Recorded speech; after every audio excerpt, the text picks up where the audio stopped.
So I am here to also give you the reality of the situation that we experience living in Canada.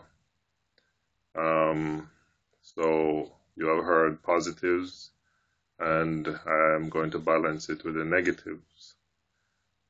First things you must know is that when you come here, your education is not valid, your driving experience is not valid.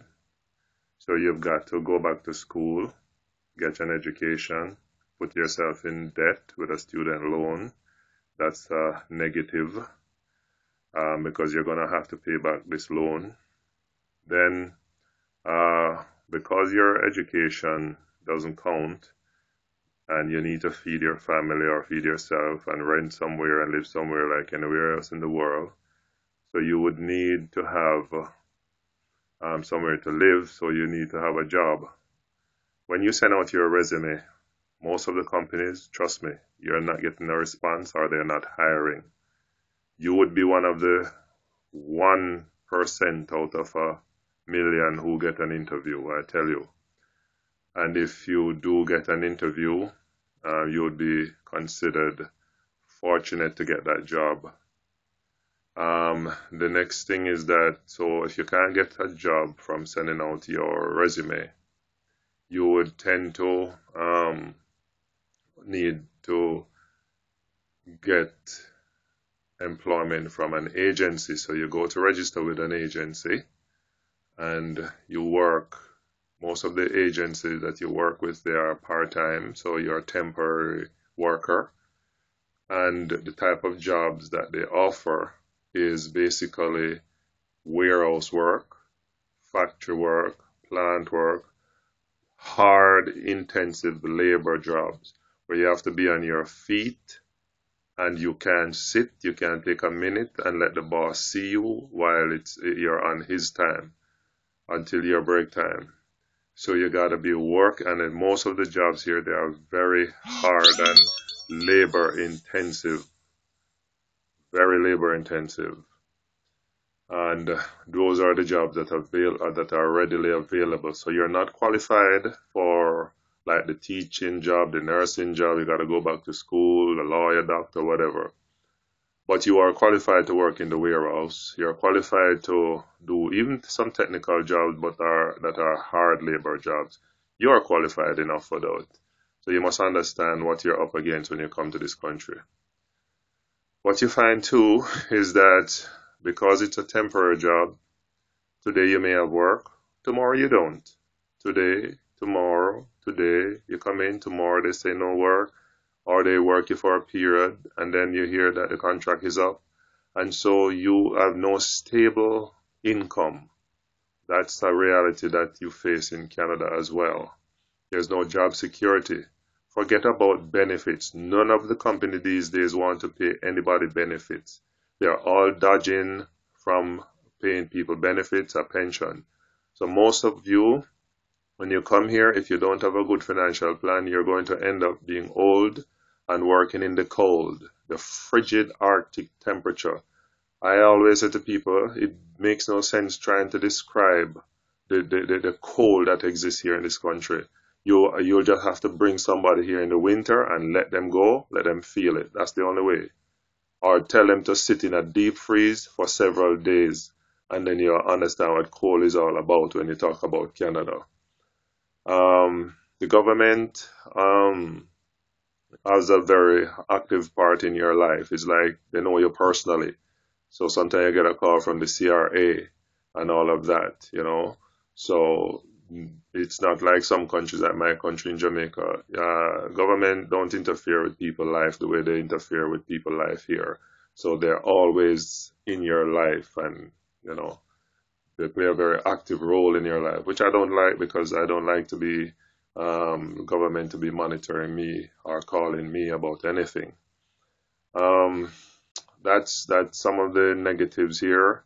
It can be very frustrating because you can be here 5 years, 10 years, 20 years. I have friends who are here for 20 years and they're still in my shoe. I'm here just 6 years. and they are having it difficult to find a full employment.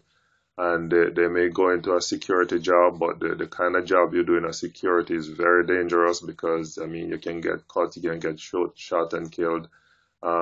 It's very dangerous, and not only that, it's very unhealthy because you have to leave your job. You have to be, sorry, doing night jobs and so on, and not everybody can manage the night jobs because they're taxing your system.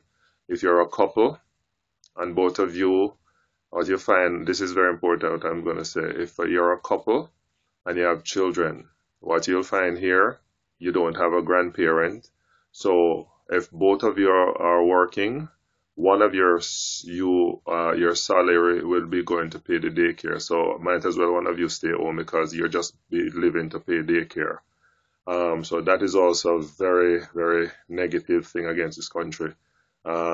They have some subsidized stuff, but trust me, when it's say it's subsidized, you still have to fork. You're earning $300 and maybe 350 a week, and you're paying 230, 240, $250 just for daycare. So you're working and putting all that hard labor just enough, just to pay a babysitter. It doesn't make sense, right? So these are some of the hardships you have to expect when you come to Canada. It's not all hunky dory and a bed of roses. And I know a lot of people aspire to come to this country, and some of them think it's they're like the American dream. This is a nightmare a lot of time because some people come here and they do not fulfill their desire or their expectation, and they get depressed. And some of them have to go to a food bank to get food, go to a shelter, because after a while, they're just tired of sending out resume, can't get a good job. Today, I'm making this video because you know what? I work for an agency as well as I work full time. Both of them don't have any work for me today. So I'm home making a video. That is the reality. And on top of that, the bills are sky high, same way. Your food bill is going. I used to spend since 2009, 2010 about, say, $70, $80 to feed my family of four. Now I'm paying $200 a week to do the same thing. So even though there's no price announcement, the things are being increased every day in the supermarkets, right? And when you don't get work, your bills doesn't change, and you can't call the bank and say I can't pay my rent or my mortgage because I didn't get work. They don't care. They're going to charge you. I have been charged by the bank. And not only that, I remember missing my auto insurance payment. And the reason I missed it is because I didn't have enough money in my account. You know what happened? The bank is going to charge you and the insurance company charges you. So I paid $200 just because I didn't have $150 in my account to pay my insurance. That is what I'm talking about, right? There's no mercy here when you don't have the money. You can't call anybody and say, I want your understanding because I didn't have any work. They don't give a rat's behind what you are going through. They want their money and they want it now. And that's just the situation here in this country. So if you all think Canada is a bed of roses, you need to think again. I'm not saying it's the worst place on earth. Let me mention this baby bonus that the government gives us. I tried one time to say let it put aside as a bonus. Let us not use it. You'll be crazy. You got to use it as part of your income because it is scientifically calculated to complement your income. Because the income that both of you make, I'm talking about your husband, your wife and a husband, you both are working, and what you'll find is that both of your income still can't make it, right? So when you get this baby bonus for the lower income people like myself and my wife, you're gonna find that it's not a bonus. You add it to your income and you use it in expenses. You can't save. And my concern is, as I close, I wonder what the future will look like for people when they're reaching their 60s and 70s and 80s. They're going to be working in the cold same way because if you live in a country where you're not getting benefits, you have no pension except a government pension, and I could go on. Majority of people who get an income in this country, who get a pension, trust me, I can tell